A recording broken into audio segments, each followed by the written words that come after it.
आपको पता है ना, आपके एग्जाम के लिए less than 30 days are left. और अभी भी बहुत सारे बच्चे ऐसे होंगे जो दो फीलिंग्स के बीच में ना फंसे हुए होंगे। वो दो फीलिंग्स ये हैं कि अभी भी चांस है कि हम अपना एग्जाम क्लियर कर सकते हैं, और कुछ बच्चे ऐसे होंगे जो सोच रहे होंगे कि शायद अब बहुत लेट हो चुका है, तो अब कुछ नहीं हो सकता। अगर आप भी इन दो फीलिंग्स के साथ डील कर रहे हैं तो मुझे कमेंट में ज़रूर बताइएगा कि आप कौन सी कैटेगरी में फॉल करते हैं। देखिए, अगर आप ये जो आपके पास लास्ट फ्यू डेज जो बचे हुए हैं, अगर आप इनको बहुत अच्छे से यूज़ करते हैं, वाइजली यूज़ करते हैं, तो आप अभी भी अपना रिजल्ट कंप्लीटली चेंज कर सकते हैं। क्या ऐसा हो सकता है? बिल्कुल हो सकता है। It is possible, but it is possible only if you start studying strategically and not emotionally। अब इमोशनल होके पढ़ने की जरूरत नहीं है, अब आपको स्ट्रैटेजिकली पढ़ना पड़ेगा। वो कैसे होगा मैं आपको आने वाली स्लाइड्स में बताऊंगी, तो प्लीज वीडियो को एंड तक जरूर देखिएगा। So hello everyone, welcome back to my channel. I hope आप सबकी प्रिपरेशन बहुत अच्छे से चल रही होगी। सो आज मैं आपको कोई अनरियलिस्टिक प्लान या टाइम टेबल नहीं बताने आई हूँ कि 15 घंटे पढ़ाई करो या फिर अपना सिलेबस कंप्लीट कर लो पूरा। No, nothing of that sort. I am here to give you a practical and applicable strategy which will help you to fulfill your result, because अब strategy matters more than hard work। जब hard work करना था तब तो किया नहीं, but अब जो दिन बचे हैं तो अब आप स्ट्रैटेजी पे फोकस कीजिए instead of hard work. So smart work करना है। देखिए, फर्स्ट ऑफ ऑल आपको एक चीज समझनी पड़ेगी। The students who clear NET और JRF in the final month are usually not the students who know everything. वो बच्चे वो नहीं होते हैं जिनको सब कुछ पता होता है। Those students, they revise smartly, they avoid panic situations and they attempt the questions intelligently। यानी अगर उनको कोई क्वेश्चन नहीं भी आता है तो वो एक एजुकेटेड गेस लगाते हैं, ऐसे नहीं कुछ भी ABCD कर दिया। नो। सो आपको क्या करना है? You have to focus on revision, previous year questions, mock test and accuracy. अब पीडीएफ इकट्ठी करना बंद कर दीजिए।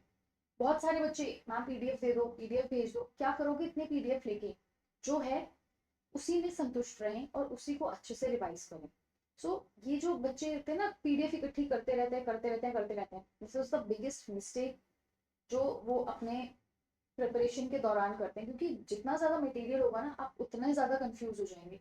सो अब आपको सिर्फ और सिर्फ इस चीज पे फोकस करना है कि आपको बहुत सारा रिविजन करना है, अपने प्रीवियस ईयर क्वेश्चंस प्रैक्टिस करने हैं, अपने मॉक टेस्ट एनालाइज करने हैं। You have to check your accuracy plus time management, very important.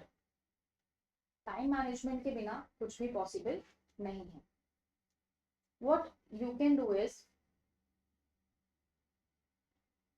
You can divide your remaining days. जैसे 3 फेजेस में डिवाइड कर लीजिए, ठीक है। फेज 1 ले लीजिए for let's say next 12 days। इसमें आप क्या करो, जो आपके हाई वेटेज टॉपिक्स है ना, हाई वेटेज टॉपिक्स, उनका रिवीजन कीजिए for both paper 1 and paper 2। This is for both paper 1 and paper 2। Phase 2 में लेट्स से नेक्स्ट 10 days ले लीजिए। आप फोकस कीजिए प्रीवियस ईयर क्वेश्चंस पे, मॉक्स पे, और जो आपके वीक एरियाज हैं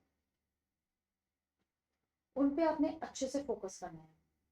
और फेज 3 में जो अब आपका जो फाइनल वीक होगा, लाइक 7 to 8 days जो बचे होंगे, उसमें आपको क्या करना है, फुल रिविजन करना है, अपना कॉन्फिडेंस बिल्ड करना है और अपनी एक्यूरेसी के साथ साथ टाइम मैनेजमेंट पे फोकस करना है।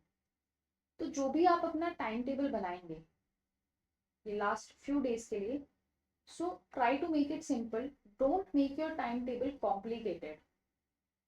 आप ये लास्ट के दिन जितने अच्छे से यूज कर सकते हैं ना, इजी टर्म्स में, मतलब माइंड भी एग्जॉस्ट नहीं हो, आप खुद भी बर्नआउट फील ना करें, सो आपको उस हिसाब से अपने डेज को डिवाइड करना है।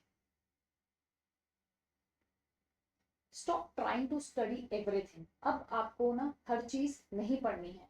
अब बहुत सारे बच्चे ना फाइनल मंथ को कैसे वेस्ट करते हैं कि अभी तो पूरा सिलेबस करना है ना, कैसे होगा, वो पैनिक करते रहते हैं। लेकिन अब आपका टारगेट क्या होना चाहिए, maximum marks from the familiar topics.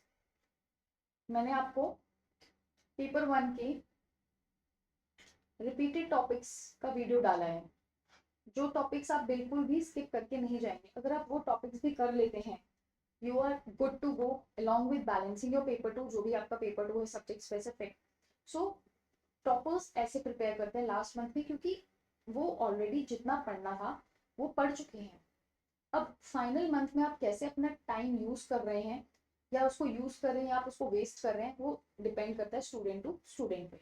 सो अब आपको हर एक चीज नहीं पढ़नी है, you just have to study the repeated topics of paper 1 and paper 2। वो आपको पता होगा आपके सब्जेक्ट में कौन कौन से इंपॉर्टेंट टॉपिक्स हैं, आप सिर्फ और सिर्फ उन पे फोकस कीजिए। PYQs they are more important than new notes. अब अगर आप 5 साल के प्रीवियस ईयर क्वेश्चंस भी कर लेते हैं, ठीक है, वैसे तो 10 years are recommended, but still अब टाइम बहुत कम रह गया है। तो अगर आपने 5 साल के प्रीवियस ईयर क्वेश्चंस को भी प्रॉपरली समझा है, ठीक है, आपको पता चल जाएगा इंपॉर्टेंट टॉपिक्स कौन से हैं, रिपीटेड टॉपिक्स क्या है, माइंडसेट क्या आता है, किस पैटर्न के क्वेश्चंस जो है एग्जामिनर आपसे पूछता है, ठीक है। एलिमिनेशन टेक्निक्स, जो मल्टीपल स्टेटमेंट MSO क्वेश्चंस होते हैं, मल्टीपल स्टेटमेंट ऑप्शन क्वेश्चंस होते हैं, वहां पे हम एलिमिनेशन टेक्निक बहुत अच्छे से यूज करते हैं। सो बहुत सारे बच्चे सिर्फ प्रीवियस ईयर क्वेश्चंस रीड करते हैं, बट आपको उनको एनालाइज करना है। और मैंने आपको ये वीडियो में भी बताया है बहुत बार, आपको चैनल पे वीडियो मिल जाएगा, ठीक है, कि आपको प्रीवियस ईयर क्वेश्चंस को एनालाइज करना है, कि अगर 4 में से एक ऑप्शन करेक्ट है तो बाकी 3 ऑप्शंस इनकरेक्ट क्यों है, आपको इसका आइडिया, आपको इसकी नॉलेज होनी चाहिए। सो जब भी आप क्वेश्चन सॉल्व कर रहे हैं, why this option is correct, why other options are wrong, क्या ये जो टॉपिक है ये पहले रिपीट हुआ है या नहीं हुआ है, इससे क्या होगा, आपकी एक्यूरेसी बढ़ेगी। और जो बहुत सारे कॉन्सेप्ट्स होते हैं ना, वो डायरेक्टली इनडायरेक्टली एनटीए पूछता ही पूछता है। सो अब आपको PYQs पे ज्यादा फोकस करना है, instead of focusing on new books, new notes, उन चीजों पे अब आपको फोकस नहीं करना है। Then you have to follow the 3 revision rule. अब 3 रिविजन रूल क्या है, कि जो भी आप पढ़ रहे हैं, whatever you are studying, पहले 24 घंटे में एक बार रिवाइज करना है, देन नेक्स्ट रिविजन आपको 3 days में करना है, और फिर 7 days मतलब हफ्ते के बाद आपने उस पूरे हफ्ते में जितना पढ़ा है आपको वो पूरा रिवाइज करना ही पड़ेगा। अगर आप ऐसा नहीं करते हैं तो आपका जो रिटेंशन रेट है इट ड्रॉप्स डाउन बाय 40%। अगर आप 3 रिविजन नहीं कर रहे हैं 24 घंटे में, 3 दिन में और 7 दिन में, सो UGC नेट में सबसे बड़ा दिक्कत पता है यही है, कि बच्चे पढ़ते सब कुछ हैं लेकिन सही टाइम पे वो रिकॉल नहीं कर पाते, एक्टिव रिकॉलिंग होती ही नहीं है। क्यों नहीं होती है, क्योंकि हमने रिविजन ही नहीं किया है। So if you are revising it 3 times, देखिए ना, एक बार 24 घंटे में, एक बार 3 दिन में और एक बार हफ्ते में, अगर आप 3 बार भी रिवाइज कर रहे हैं तो जो आपने पढ़ा होगा वो आपकी लॉन्ग टर्म मेमोरी में जाके स्टोर हो जाएगा।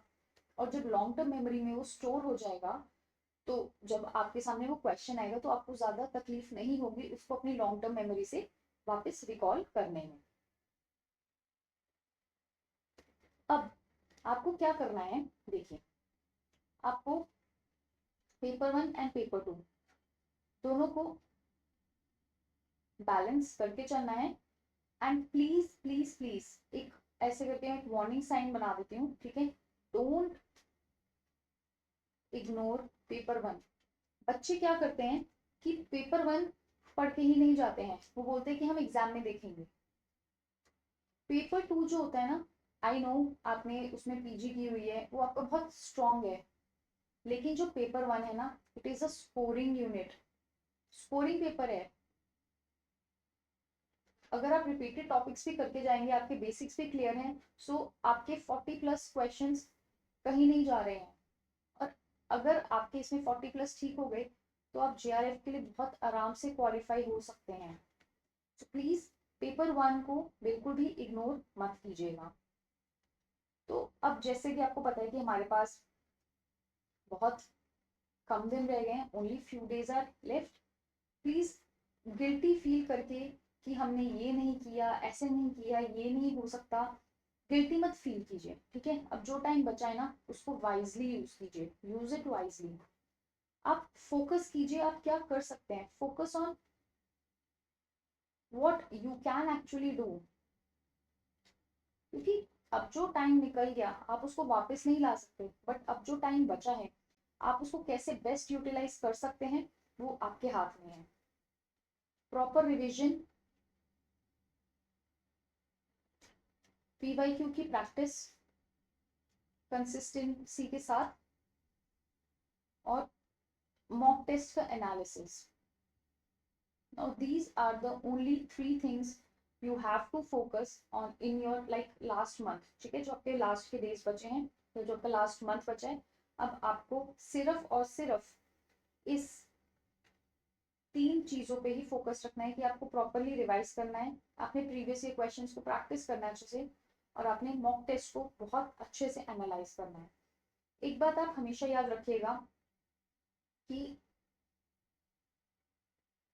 नेट या जेआरएफ